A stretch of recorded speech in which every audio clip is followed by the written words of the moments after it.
சரியா? ரைட். அதுல பாருங்க, ஒன்னாவது ரூபா 2 லட்சம் சேவை கட்டணமா வருமானமா? இது ஒரு சேவை வழங்கும் நிறுவனமே. இது ஒரு சேவை வழங்கும் நிறுவனத்தை பொறுத்த வரைக்கும் பொருள் வாங்கி விற்கிற இல்ல, சேவை வழங்கி வருமானம் உழைக்கிற. எனவே பொருள் வாங்கி விற்கிறது இங்க இருக்காது. ஆனா பொருள் சேவையா இருந்தாலும் சரி, எழுதுறதுக்கு அதுக்கெல்லாம் பொருள் இருக்குமே, எழுதுகடி உபகரணங்கள் அப்படி இருக்கும். சோ அந்த வகையில பொருள் இருக்கும். ஆனா பொருள் வாங்கி விற்கிற வேலை இருக்காது. டிரெக்டா சேவை நிறைய சேவை வழங்கும் நிறுவனங்கள் தான் கூட உலகத்துல. சரியா? செலூன் ஒரு டீச்சிங் ஒரு சேவை நிறுவனம், வைத்தியம் ஒரு சேவை நிறுவனம். சொல்லுங்க. இந்த குரூப்ல வந்து மாதம்ப ஆட்கள் மட்டுமா? மாதம்பையும் நீங்க மாதம்பை ஸ்கூல் தானே? இது கேக்குறேன். Okay sir, thank you. இல்ல கேட்டேன், அந்த சகிபண்டி அவர் சொன்னாரு அவருக்கு லிங்க் வரல, எங்களோட குரூப் எல்லாம் போடுறாருண்டி. அதுதான் கேட்டேன் சார். சரி ஓகே. அவங்க எக்கனாமிக் தான் வருவாங்க. விருப்பமான அக்கவுண்டிங் வர சொல்லி இருக்கு. நான் பெருசா லிங்க் போடுறல. ஓகே சரியா? இப்ப நாங்க பாப்போம் அதை எப்படி செய்யறோம்னு. அலுவலக உபகரணம், பொருட்கள், காசு, உரிமை, நிறுத்தி வைத்த லாபம், வியாபாரம், செலுத்திய வேண்டியவைகள். ரைட். இதை நாங்க பதிய வேண்டிய கணக்கீட்டு சமன்பாடு. ஒன்னாவது என்ன கேள்விண்டா பாருங்க. முதலாவது தந்திருக்கு, அவன் வழங்கின சேவை எவ்வளவாம்? 2 லட்சம் பெறுமதியான சேவை வருமானம் கிடைக்குதாம். 2 லட்சம் சேவை கட்டணமாக சேவை கட்டண வருமானம் பெற்றுக்கொள்ளப்படும். அப்ப வருமானம் மட்டும் உழைச்சிருக்கான் 2 லட்சம். ரைட். எங்க பதிவீங்க வருமானம் உழைச்ச? இங்கே பொறுத்த வரைக்கும் நல்லா பாத்துக்கோ, உரிமை வேறையாவும் நிறுத்தி வைத்த லாபம் வேறையாவும் தந்திருக்கு. அப்படி தந்தா நல்லா ஞாபகம் வச்சு கொள்ளுங்க. உரிமை வேறையா நிறுத்தி வைத்த லாபம் வேறையா தந்தால் உங்களோட வருமானம், நிறுத்தி வைத்த லாபம் சொல்லி என்னன்னா உங்களோட வருமான செலவுல கழிச்சு லாபம் வருமே, அந்த லாபத்தில் உள்ள பேலன்ஸ் பயன்படுத்தப்படாம எவ்வளவு லாபம் உங்கள்கிட்ட இருக்குன்னு சொல்லி கருத்தானே அது. அதை காணுறதுக்கு நீங்க என்ன செய்யணும்னா, அந்த மாசத்துல அல்லது அந்த வருஷத்துல உழைச்ச வருமானங்கள்ல இருந்து அந்த வருஷத்துல உள்ள செலவை கழிச்சு பார்த்தா உங்கள்ட்ட எவ்வளவு சல்லி மிச்சம் இருக்கு அல்லது எவ்வளவு லாபம் பேலன்ஸ் இருக்குன்னு கருத்தாது. விளங்குதா? வேற ஒண்ணு நீங்க தலையை பிச்சுட்டு யோசிக்க தேவையில்லை. அது லாஸ்டா உரிமையோட தான் செய்யணும். ஏன்னா உரிமைக்கு பக்கத்துல இருக்கு உரிமை பிளஸ் நிறுத்தி வைத்த லாபம். விளங்குதா? அது உரிமைக்கு தான் போகும் லாபம். அதனால வேறையா செஞ்சு காட்டப்படும் நிறுத்தி வைத்த லாபத்தை. அதாவது லாபத்தை வேறையா காணப்படும். அதுக்கு என்ன செய்யணும்னா, அவங்களோட வருமானங்கள் வந்திருந்தால் நிறுத்தி வைத்த லாபத்துல கூட்டி கொள்ளணும், செலவு வந்திருந்தால் நிறுத்தி வைத்த லாபத்துல குறைச்சு கொள்ளணும். அப்படியா? இதை உரிமையை தாக்கும் 2 விஷயம் தான். ஒன்று மேலதிக மூலதனமும் பற்றும் மட்டும்தான். ஏன்னா நிறுத்தி வைத்த லாபம் நாங்க வேறையா செய்யறோம். பொதுவா நீங்க தெரிஞ்சு வச்சிருக்கீங்க, உரிமையை கூட்டுற விஷயம் 2, வருமானமும் மேலதிக மூலதனமும். உரிமையை குறைக்கிற விஷயம் பற்றும் செலவும். உரிமையில மேலதிக மூலதன பற்றை மட்டும் வச்சுக்கொண்டு வருமானத்தை செலவை நிறுத்தி வைத்த லாபத்தை கொண்டு போறோம். விளங்கினா? அப்ப உரிமையை 2 விஷயம் தான் தாக்கும். ரைட். அப்ப உங்களோட வருமானம் வந்தா நீங்க நிறுத்தி வைத்த லாபத்துல கூட்டுங்கோ, செலவு வந்தா நிறுத்தி வைத்த லாபத்துல குறையுங்கோ. அதான் நீங்க என்ன செய்யற நீங்க. ரைட். அந்த வாயில உங்களுக்கு சேவை வருமானமா 2 லட்சம் கிடைச்சிருக்கு. கிடைச்சா காசு கிடைச்சதால எது கூடும்? காசு 2 லட்சம். காசு 2 லட்சம் கூடும். அது ஒரு வருமானத்தை சுட்டி எது கூடும்? நிறுத்தி வைத்த லாபம். நிறுத்தி வைத்த லாபம் 2 லட்சம் கூடும். ரைட். கூட்டிக் கொள்ளுங்க. Next one. சரியா? எல்லா ஹெடிங் எழுதி கொள்ளுங்க. ஹெடிங் எழுதுங்க. உங்களோட டியூட்ல ஹெடிங் இருக்கு. நேத்தே நான் சொன்னது. ஹெடிங் அவசரம் எழுதி கொள்ளுங்க. எல்லாதாக்கள் டியூட்ல கேள்வி இருக்கா? இருக்கு. எத்தனாம் கேள்வின்னா, கேள்வி நம்பர் உங்களோட டியூட்ல 35வது கேள்வி. சரி, 35 கேள்வி ஒண்ணு அந்த தாள் இல்ல சரின்ட்டு இருக்கா? 35ஆம் கேள்வி 31 தானே? 31 புற தந்திலையா? நான் 35 என்கிட்ட தாள் இல்ல சார். சரி ஓகே ஓகே ரைட் ரைட். அப்ப எழுதி கொள்ளுங்க. ஹெடிங் எப்படி எழுதி கொள்ளுங்க? அலுவலக உபகரணம், பொருட்கள். குயிக்கா எழுதுங்க. அலுவலக உபகரணம் சுருக்கி எழுதி கொள்ளுங்க. பொருட்கள், வியாபாரத்துக்கு கிடைக்க காசு, உரிமை, நிறுத்தி வைத்த லாபம், வியாபாரம், செலுத்த வேண்டியவைகள். சரியா? அலுவலக உபகரணம், பொருட்கள், வியாபாரத்துக்கு கிடைக்க வேண்டியவைகள், காசு, உரிமை, நிறுத்தி வைத்த லாபம், வியாபாரம் செலுத்த வேண்டியவைகள். சரியா? ரைட்.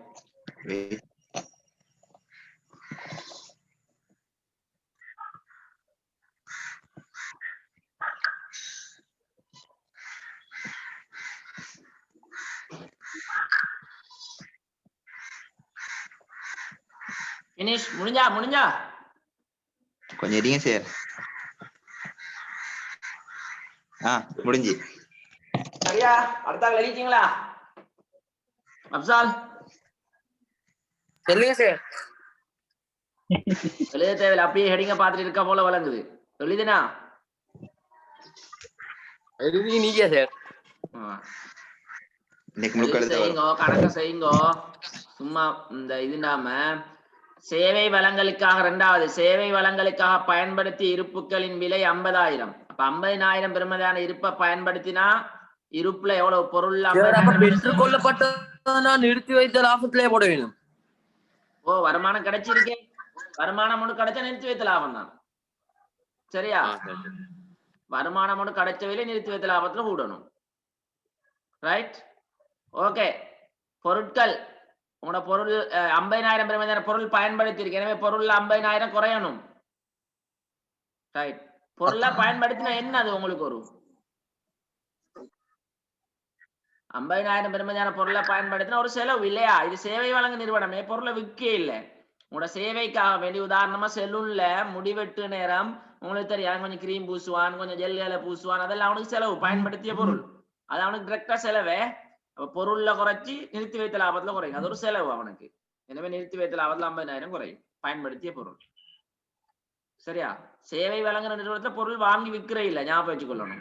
செலூன்காரன்ட்ட போய் இந்த விற்கிறதுக்கு ஜெல்லி இருக்கான்னு கேட்டா அவன் தரமாட்டான். அவன் பெரும்பாலும் என்ன செய்யறது, அவன்கிட்ட பயன்பாடு தான் வச்சுட்டு இருப்பான். விளங்குதா? ரைட். அடுத்த விஷயம், மூணாவது, 10,000 ரூபாய் கொள்விலையான இருப்பும் 20,000 ரூபாய் காசும் உரிமையாளர் எடுப்பனவு செய்யப்பட்டு, உரிமையாளர் எடுத்துக்கொண்டாரு. 10,000 ரூபாய் இருப்பும், இருப்புல 10,000 எடுக்கிறார், எனவே இருப்புல எவ்வளவு குறையும்? 10,000. காசு எவ்வளவு எடுக்கிறாரு? 20,000. சரிதானே? எனவே எல்லாம் சேர்ந்து பற்று எவ்வளவு? 30,000. உரிமையில குறையும். 30,000. ரைட். Next one. சரியா? அடுத்த கரையை பாருங்க. ரூபாய் 3 லட்சத்துக்கான சேவை கட்டண பட்டியல் வாடிக்கையாளருக்கு என்ன செய்யப்பட்டது? அனுப்பி வைக்கப்பட்டது. அப்படின்னா என்ன? இது என்னன்னு யாருக்காவது சொல்லலுமா? 3 லட்சத்துக்கான சேவை கட்டண பட்டியல் வாடிக்கையாளருக்கு அனுப்பி வைக்கப்பட்டது. என்ன இது? யாராவது? ஸ்டேட்மெண்ட். அது என்ன? அது சொல்லுங்க பாப்பா. என்ன அது ஸ்டேட்மெண்ட்? என்ன விஷயம் அது சொல்லுங்க. அத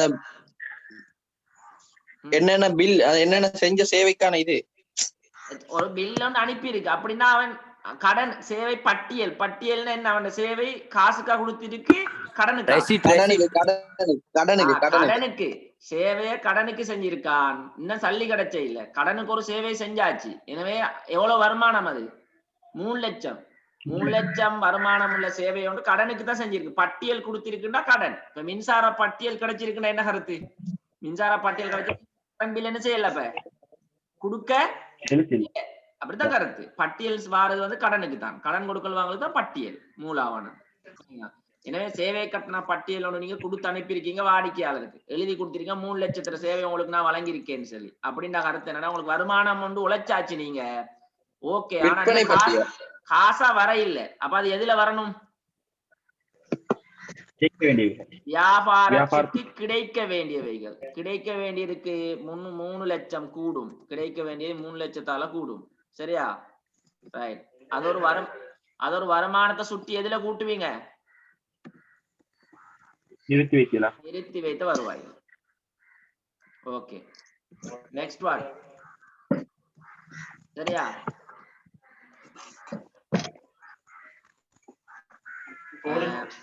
செயற்பாட்டு செலவுகளுக்காக 25,000 ரூபாய் பட்டியல் கிடைக்க பெற்றது. செயற்பாட்டு செலவுக்கான 25,000 ரூபாய் பட்டியல் ஒன்று கிடைச்சிருக்கு. செயற்பாட்டு செலவுகளுக்கு 25,000 ரூபாய். அப்ப செலவு ஒன்றுக்கு 20,000 பட்டியல் கிடைக்கப்பட்ட கருத்து என்ன? பொறுப்பு கூடும் செலவு குறையும். நாங்க பெற்ற ஒரு சேவைக்கு செலவு ஒன்று வந்துட்டு ஆனா பட்டியல் தான் கிடைச்சிருக்கு. இன்னும் நீங்க செலவு என்ன செய்யல? அப்ப சல்லியா கொடுத்தில்லை. எனவே செலவு ஒன்று உருவாகினா உங்களோட நிறுத்தி வைத்த வருவாய் என்ன செய்யும்? அது குறையும். எனவே நிறுத்தி வைத்த எவ்வளவு போட்டு? 20,000 ரூபாயா? 25,000 ரூபாய் குறைங்கோ. நிறுத்தி வைத்த லாபத்துல குறைச்சு போட்டு இன்னும் கொடுக்க வேண்டி இருக்கு. எனவே எது கூடும்? வியாபாரம் செலுத்த வேண்டிய. சரியா? இந்த இப்ப வந்த யாரு சிலவுல இருந்து வந்த ZR போட்டு வந்தது யாரு? கொஞ்சம் பேசுங்களேன். ZR போட்டு நான் ரிக்வெஸ்ட் ஓகே பண்ணேன். ஏன்னா நான் சிலவுக்கு மட்டும் தான் இது ரிக்வெஸ்ட் போட்டேன். வேற யாரும் வெளியால வர சான்ஸ் இல்ல. யார் அந்த ஆள் கொஞ்சம் சொல்லுங்களேன். கதைங்க பிரச்சனை ஒண்ணும் இல்ல. கதைங்க. யாருடா? சார் அவரு இன்னும் அந்த மைக்கே ஓபன் பண்ணல சார். அது இன்னும் டச் பண்ணியே இல்ல. அந்த ஆள் கொஞ்சம் நீங்க பேசுறது கேட்காது. நானும் சகீபு மட்டும் தான். கொஞ்சம் பேசுங்க. நானும் சகீபு மைக் ஆன் பண்ணியே இல்ல. Mic on பண்ணுங்களே. ZRன்ற பேர்ல இப்ப வந்தீங்களே ப்ரொஃபைல்ல. சார் நீங்க பேசுறது அவருக்கு கேட்காது சார். அதான் என்ன கேஸ் தெரியாது. புதுசா வந்தது தெரியாது. இப்ப கேக்க கொண்டிலுங்க.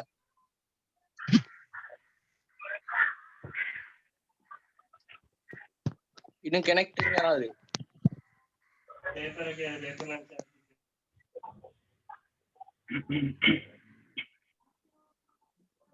ஆதில் ZRல வந்தது. பேசுது இல்லையா? ZR யாரு? சகீப் யாரு? சகீப் சைப் கானா? சைப் கான் இல்ல. அந்த ஃபாதில் அங்க வைரஸ் ஃபார்ம் ஓவரியா?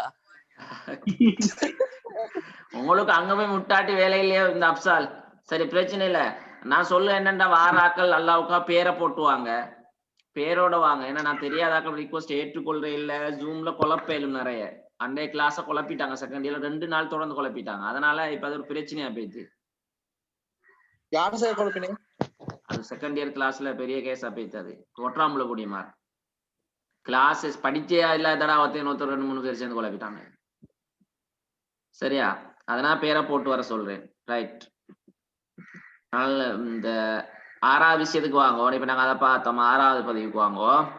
ரைட். 6வது பதிவு என்ன சொல்லுதோ? கணக்கு உள்ளாக்கள் கணக்கு எடுத்துக்கொள்ள லேசியா. அப்ப டியூட்ல 39ஆம் கணக்கு எடுங்கல. அப்ப வாசி இங்க இருக்கவும் தேவையில்லை. எனக்கு அங்க போய் இருக்க தேவையில்லை. திருப்பி 30 எத்தனாம் கணக்கு நாம பார்த்தோம்? 5. 35ஆம் கணக்கு டியூட் இருக்கா? டியூட்ல இந்த கணக்கு இருக்கான்னு சொல்லுங்க. சாதாரண டியூட்ல இல்ல. சாதாரண பின்துண்டு இல்லையே. துண்டுட்டான். அப்சால் உங்களோட டியூட்ல துண்டுல இருக்கான்னு பாருங்க. 35வது கணக்கு டியூட் எடுத்த கைக்கு பாதில் கையில டியூட் இருக்கா? சொல்லுங்களேன். 35வது கணக்கு இருக்கான்னு கையில? இல்ல சார். இருக்கு. வாசு வணிகத்தின் 2020 பிப்ரவரியில் இடம்பெற்ற கொடுக்கல் வாங்கல் இருக்கா? என்ன வணிகம்? வாசு வணிகம் தானே 2020. கடைசி கேள்வி. அப்ப நீங்க திருப்பி அங்க போறதுக்கு முன்னாடி நீங்க இது வாசிச்சு லேசி நீங்க கேள்வி வாசிங்களே. அலுவலக உபகரணங்களுக்கு 15,000 தேய்விடப்பட்டது. தேய்வு செஞ்சா என்ன ஒரு தேய்வு?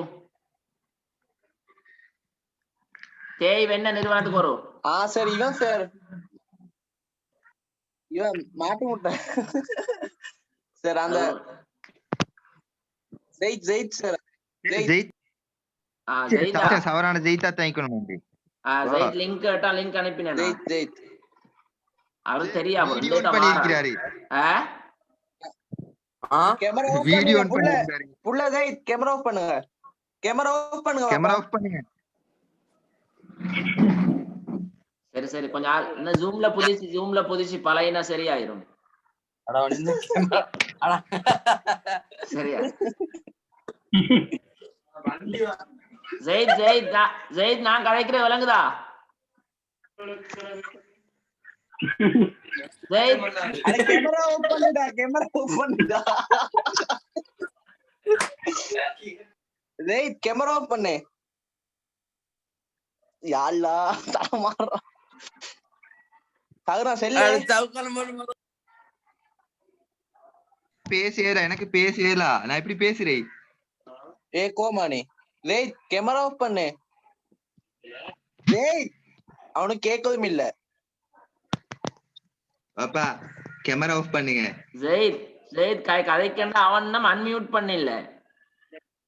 சரி அவரு சத்தம் கூட பண்ணுடா வீட்டுக்குள்ள காரணம் அட ஜவிடா நோ பண்ணு பொல்லாம போறடா மொத்த கலி மீது இடிக்குது. அப்சல் மொளைய போடல அப்சல் நாங்க கேமரால காட்டினோம். ஸ்டாப் வீடியோ ரைட் நான் க்ளோஸ் பண்ணிட்டேன் பிரச்சனை இல்ல சரிதானே?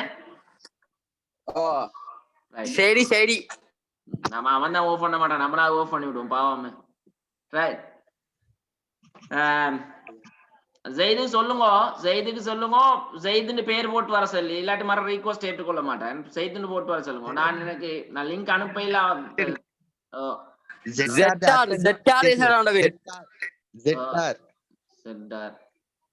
ஓகே அவதானிங்க 6வது பதிவு என்ன தேய்வு. தேய்வு எவ்வளவு பகாட் எவ்வளவு இருக்கு தேய்வு சொல்லுங்க அவசரமா.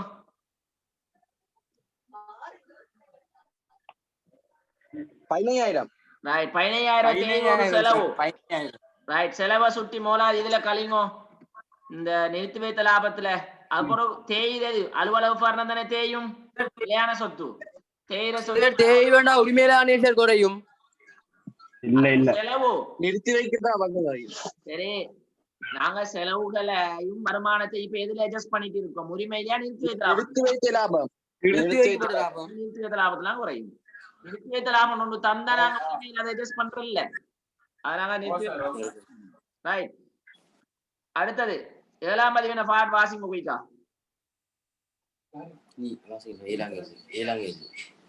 10,000 வட்டி உட்பட ரூபா 10,000 வட்டி உட்பட வங்கி கடன் தவணை கட்டமாக ரூபா 1,10,000 கொடுப்பனவு செய்யப்பட்டது.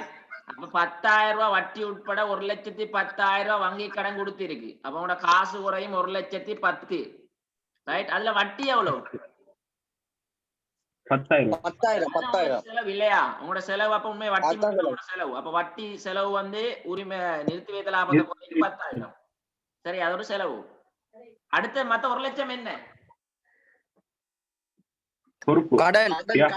அவங்களோட பொறுப்புல கடன்ல குறையும். வியாபாரத்துக்கு வியாபாரம் செலுத்த வேண்டியவைகள் அல்லது கடன் ஹெடிங் இல்ல. எனவே நீங்க செலுத்த வேண்டியவைகள்ல 1,00,000 குறையும். சரியா? உண்மையா அவங்களுக்கு செலவு 10,000 தான். மத்த 1,00,000 வந்து எடுத்த கடனை கொடுக்கறது அது ஒரு செலவு இல்ல. எடுத்த கடனை கொடுக்க ஒரு செலவு அல்ல. ரைட் 8ஆம் பதிவு வாசிங்க குயிக்கா வாசிங்க பாட்.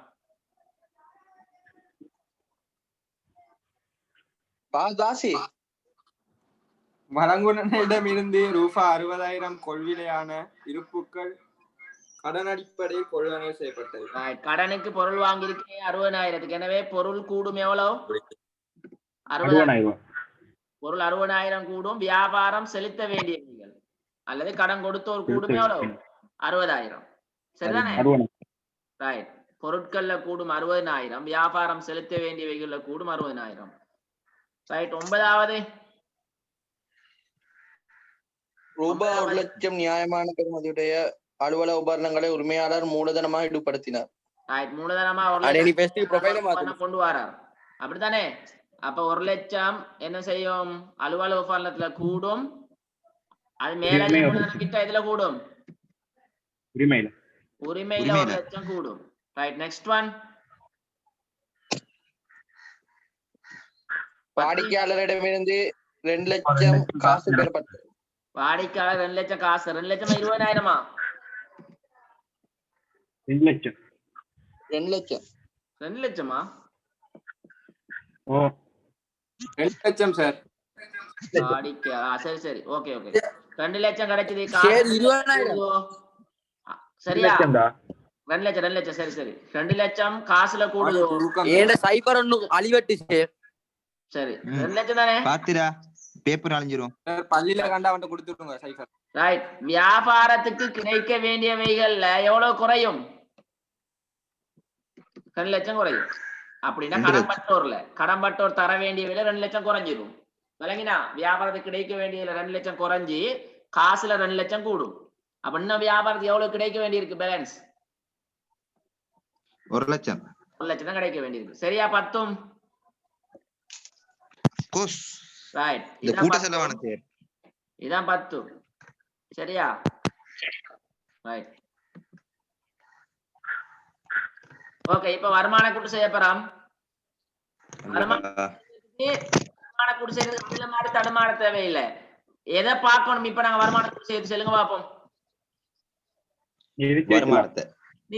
வருமானத்தை செலவை அதை பார்க்கிறோம். நிறுத்தி வைத்த லாபத்துல ஹெடிங்க பார்த்தா சரி, ஒரு பிரச்சனையும் இல்ல. நிறுத்தி வைத்த லாபத்தை பாருங்க. நிறுத்தி வைத்த லாபத்துல அதுல பற்று மீக்குமே கும்பிட்ட போதும். நீங்க எதுல பற்று உரிமையில எதுல பற்று இருக்கும்? பற்று உரிமையில போற பற்று உரிமையெல்லாம் போடு. பற்றும் மேலதிக மூலதனமும் உரிமையில இருக்கும். இல்ல வருமானமும் செலவும் நிறுத்தி வைத்த லாபத்துல இருக்கும். நான் ஆரம்பத்திலே சொன்னேன். யாரு முசாப் கொஞ்சம் சொன்னீங்கத்தானே வந்து பற்று வந்து நிறுத்தி வைத்த லாபத்திலே குறையும். இல்ல பற்று உரிமையில குறையும்.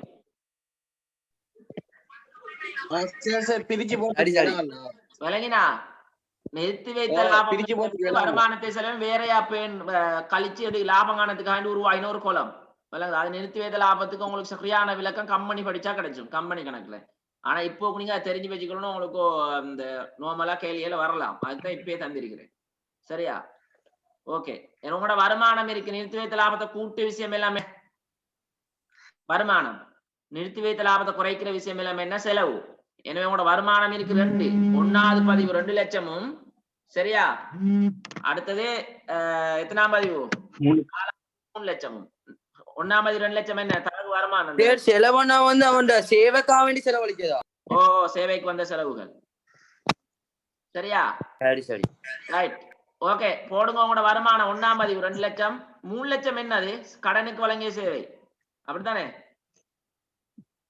4ஆம் பதிவு கடனுக்கு வழங்கிய சேவை. எனவே போடுங்க உங்களோட சேவை வருமானம் மொத்தமா போடுங்க. சேவை வருமானம் 5 லட்சம் மொத்தமா போட்டுட்டீங்கன்னா சரி. சேவை வருமானம் 5 லட்சம் போடுங்க. வருமானத்துல 1 லட்சம் 4 லட்சம் 2 லட்சம் 3 லட்சம் இருக்கு. 2 சேர்ந்து 5 லட்சம் சேவை வருமானம்.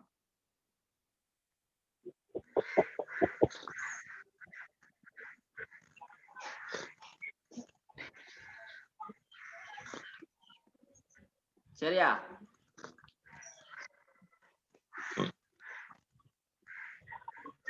சேவை வருமானம் 3 லட்சமா? 5 லட்சம் 2 இருந்துச்சே. காசு கொண்டு 2 பிளஸ் இருக்கே. வருமானம் இல்ல. அதை டைப் பண்ணச்சல அப்படித்தான் தெரியும் தானே தமிழ் பொண்ட பத்தி நல்லா. சரி, இந்த குடும்பத்தின் வந்தே அதுதானே. சேவை வருமானம் 5 லட்சம். செலவுகள் என்னன்னு சொல்லுங்க பாப்போம். செலவு இருக்கு. பெஸ்டுக்கு 50,000 ரூபாய் செலவு ஒன்று இருக்கு. இருப்பு பயன்படுத்தி இருப்பு 50,000. தேய்வு 25,000 போடுங்க. செலவுல பயன்படுத்தி இருப்பு 50,000, தேய்வு 25,000. செலவுல நான் எழுத இல்ல, சும்மா போடுவேன், நீங்க எழுதி போடுங்களே. பயன்படுத்தி இருப்பு 50,000, தேய்வு 25,000. சரியா? ரைட். வேற என்ன செலவு இருக்கு? 15,000 என்ன? 15,000 என்ன? பூனையோட லாடுகா. 15,000 தான் தேய்வு. 25,000 என்னன்னு பாருங்க. செயற்பாட்டு செலவு. செயற்பாட்டு செலவு 25,000 செயற்பாட்டு செலவு. 15,000 தேய்வு. 10,000 வட்டி. 10,000 போடுங்க. அடுத்த 15,000 உண்டு, 10,000 உண்டு செலவுல.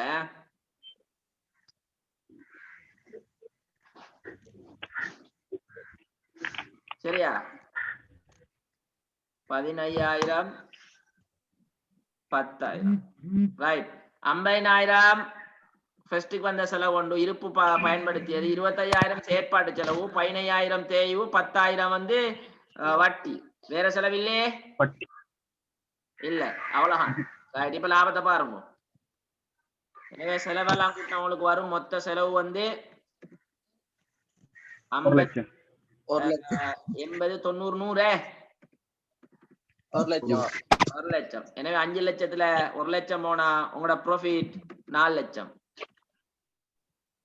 ஏரிய லாபம் மூலதன கணக்கு மாற்றம். சரியா? சரி அப்ப உங்களுக்கு 4 லட்சம் கிடைக்குயா? 4 லட்சம் தெரியல. சார் பிரேக்கெட் பண்றேன். சார் பிரேக்கெட் பண்றேன் மைனஸ். Very sorry. தவறி பண்ணிட்டேன். அதான் லாபமே 4 லட்சம்.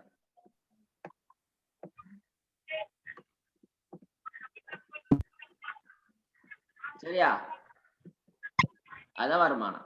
அதான் வருமானம் கொடுத்து சொல்லி இதுல எழுதி கொள்ளுங்க என்ன செலவுகள் சொல்லி. இந்த முறை வருமானம் கூட்டு தான் கேள்வியா வந்துச்சு. 40 புள்ளி எதுலன்னு தெரியுமா? கணக்கீட்டு சமன்பாட்டுல. எனவே ஃபுல் கேள்வி ஒன்று வர சான்ஸ் இருக்கு. கம்பெனி ஓ அது இது மாதிரி சின்னது வராதே சார், பெருசா தானே வரும். 15 பதிவு இந்த முறை வந்தது. இதுவரையில ஆக கூட பதிவு வந்து இந்த வருஷம் தான். இதுக்கு பிறகு முழு கணக்கு வாரண்டா 15 பதிவு வரும். உடஞ்சி 20 புள்ளி 25 புள்ளிக்கு வாரண்டா 10 பதிவு தான் வரும். ஃபுல் கணக்கு தான் இந்த முறை வந்துச்சு. 40 புள்ளி. எனவே 15 பதிவு வந்துச்சு. அதனால நல்ல நான் கணக்கீடு சமன்பாடு மேக்சிமம் செஞ்சு பார்த்து பழகி கொள்ளணும். ரைட், அடுத்த கணக்கீடு சமன்பாடுக்கு போவோம். சரியா? உங்க சமன்பாடு எழுதி கொள்ளுங்க. உரிமை சக பொறுப்பு சமன் சொத்து கேள்வி கேட்டிருக்கு. வேண்டப்படுவது உரிமை சக பொறுப்பு சமன் சொத்து. சுருக்கமா தான் கேட்டிருக்கு. உரிமை சக பேப்பர்ல இல்ல, பேப்பர்ல இல்ல, இது பேப்பர்ல இல்ல. அப்ப எழுதிக்கலவா? கேள்வியை நீங்க எழுத ஸ்லைட் நான் அனுப்புவேன் தானே. நான் உங்களுக்கு கணக்கீடு சமன்பாட்டை பின்துண்டு அனுப்புறேன் நான் உங்களுக்கு பிடிஎஃப்ல. அப்ப விடிய மட்டும் எழுதுவா? ஓ இப்ப விடிய பார்த்து எழுதுங்க. கேள்வி எழுத தேவையில்லை. நான் கேள்வி அனுப்புறேன், பிரிண்ட் எடுத்துக்கொள்ளுங்க. சரியா? பிடிஎஃப்ல அனுப்புறேன், கேள்வியை பிரிண்ட் எடுத்துக்கொள்ளுங்க. ரைட், நிறைய கேள்வி இருக்கு. ஓகே, குயிக் பண்ணுங்க. 10 மினிட்ஸ் தான் இருக்கு. எழுதிட்டீங்களா? உரிமை சக பொறுப்பு சமன் சொத்து. ஓகேயா? ஒன்னாவது 50,000 கொள்விலையான இருப்புக்கள் 2,20,000 பெறுமதியில் விற்பனை செய்யப்பட்டது. என்ன செய்வீங்க? 50,000 பெறுமதியான பொருட்கள் 2,20,000 பெறுமதியில் விற்பனை செய்யப்பட்டது. என்ன நடக்கும்?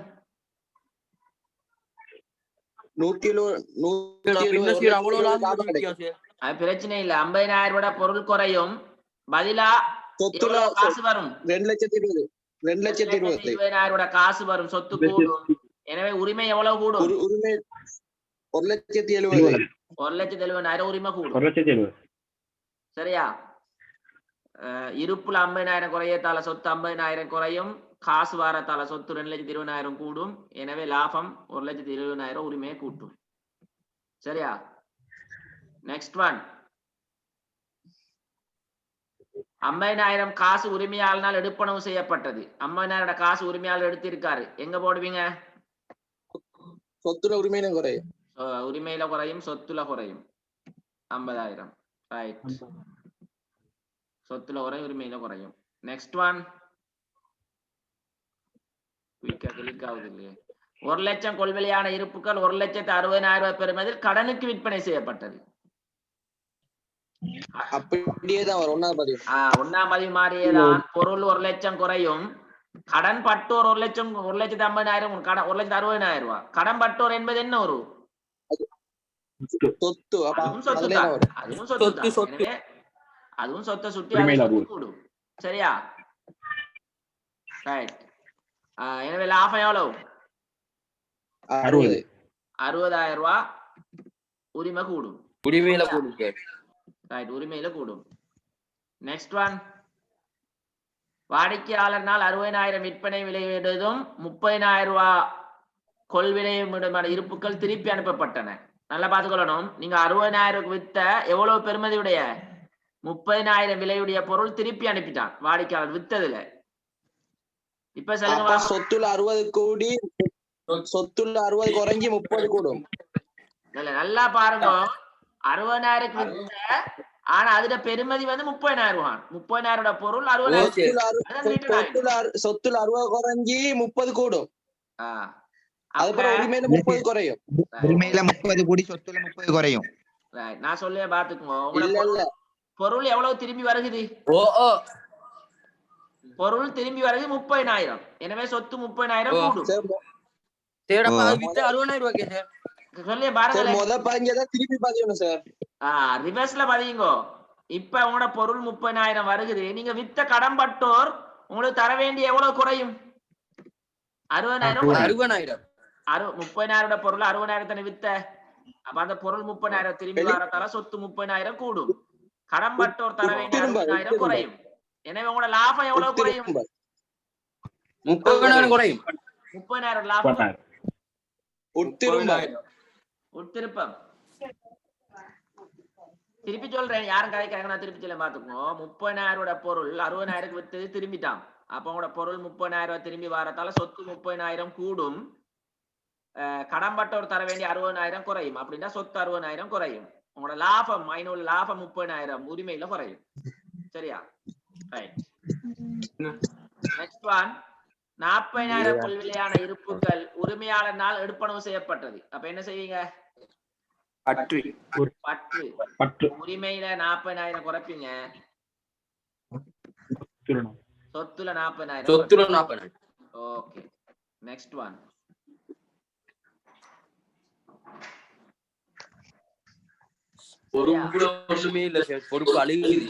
மோட்டார் வானிற்கு 20,000 தேய்விடப்பட்டது.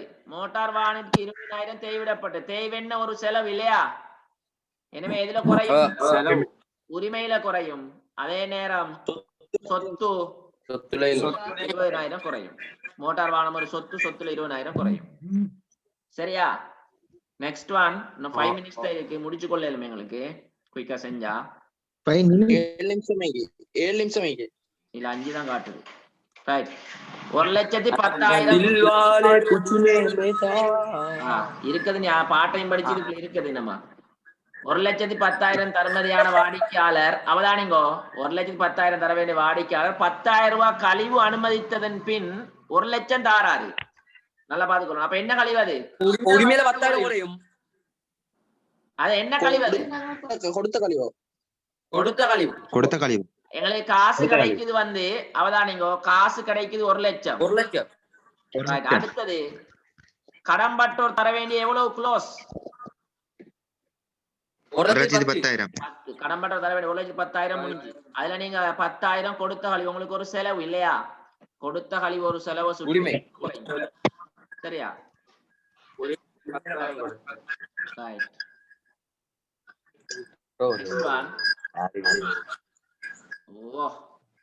வங்கி கடன் வட்டி 15,000 உட்பட, வங்கி கடன் வட்டி 15,000 உட்பட வங்கி கடன் தவணை கட்டணம் எவ்வளவு?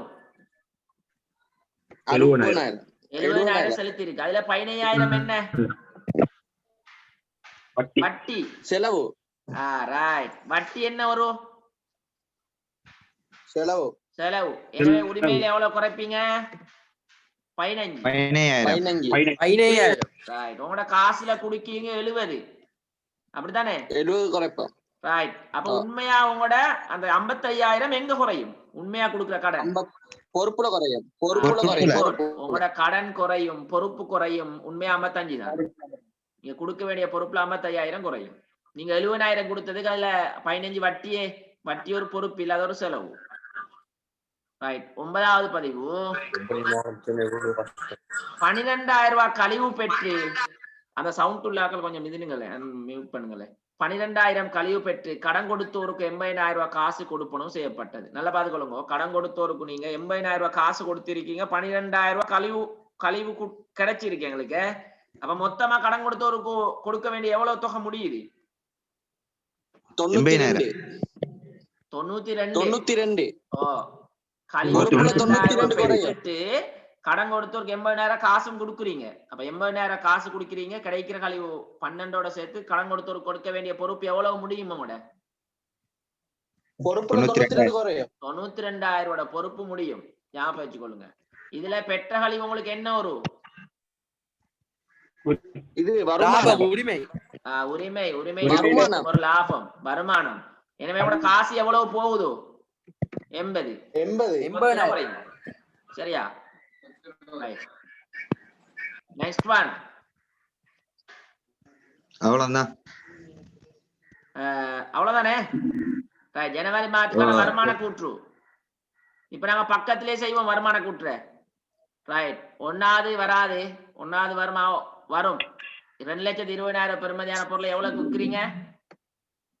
50,000 பொருளை 2,20,000 விற்கும். அதுல ஐன போடுங்க. விற்பனை வருமானம் வந்து 2,20,000. விற்பனை கிரயம் எவ்வளவு? 50,000. வருமானத்துல போடுங்க. விற்பனை வருமானம் 2,20,000. செலவுல போடுங்க. விற்பனை கிரயம் 50,000. சரியா? ரைட். அடுத்த 50,000 என்ன பற்றே? அது வராது. அதுக்கப்புறம் திருப்பி 1,00,000 பெறுமதியான பொருளை 1,60,000 விற்கிறீங்க. அப்ப உங்களோட வருமானம் வந்து 1,60,000. செலவு வந்து எவ்வளவு? 1,00,000 விற்பனை கிரயம்.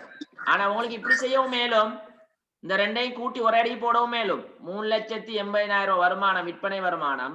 செலவு 1,50,000 போடலும். சரியா? அப்படி போடவும் மேலும். விற்பனை கிரயத்துல கழிச்சு மொத்த லாபம் கண்டு வரவும் மேலும். அந்த சிஸ்டம் நீங்க இப்ப அவசரப்பட தேவையில்லை. அது நாங்க உங்களுக்கு தனியோட மேல வருமான கூட்டல் செஞ்ச போறோம். அதை படிச்சு தரேன். இப்போ தேவையில்லை. இப்போ இப்படி செய்யுங்க. வருமானத்தை இது போடுங்க. இதுல விற்பனை கிரயத்தை செலவோட போடுங்க. ரைட். அடுத்தது உங்களோட உட்திருப்பம் எவ்வளவு? 60,000 விற்பனை திரும்புது. அப்படித்தானே? அவதானிங்கோ. உங்களோட விற்பனை கிரயத்துல 30,000 குறையுது. விற்பனையில் 60,000 குறையுது. விலங்குதான் சொன்னது. விற்பனை வருமானம் 60,000 குறையுது. விற்பனை கிரயம் எவ்வளவு குறைய போகுது? 30,000. என்ன ரிட்டர்ன் ஆகுதே? அண்டர்ஸ்டாண்ட்? உங்களோட 30,000 பெறுமதியான பொருள் 60,000 வித்து ரிட்டர்ன் ஆவினா அந்த 60,000 வருமானத்துல குறையும். 30,000 விற்பனை கிரயத்துல குறையும்.